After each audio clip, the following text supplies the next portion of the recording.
দুইবারের বেশি prime minister হতে পারবেন না। রাষ্ট্রপতি এবং প্রধানমন্ত্রীর মধ্যে ক্ষমতার ভারসাম্য থাকবে। যে সমস্ত অর্ডিন্যান্সেস পাস করা হয়েছে, আপনাদের যদি স্মরণ থাকে সেই দিনগুলো স্মরণ করলেই দেখতে পাবেন ল মিনিস্ট্রি প্রতিটা অর্ডিন্যান্স পাস করার আগে ওয়ার্কশপ ডাকত।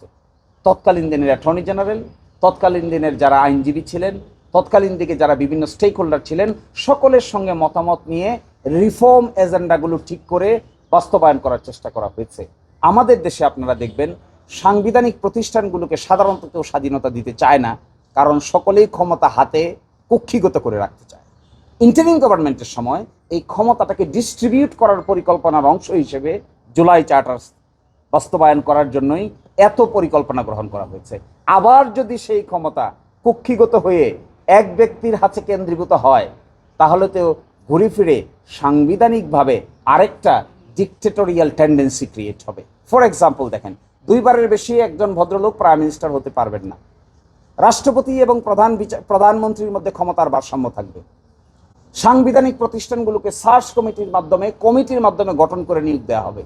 যাকে ইচ্ছে তাকে হায়ার করা, যাকে ইচ্ছে তাকে ফায়ার করা যাবে না। এগুলোর পারপাস কি? এগুলোর পারপাস হলো ক্ষমতাটা যেন এক দুইজন ব্যক্তির কাছে কেন্দ্রীভূত না থাকে, এই প্রক্রিয়াটাকে ডিসেন্ট্রালাইজ করার অংশ।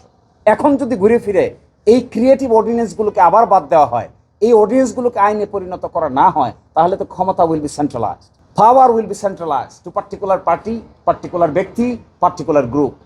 Then consequence will be the same thing as it happened before.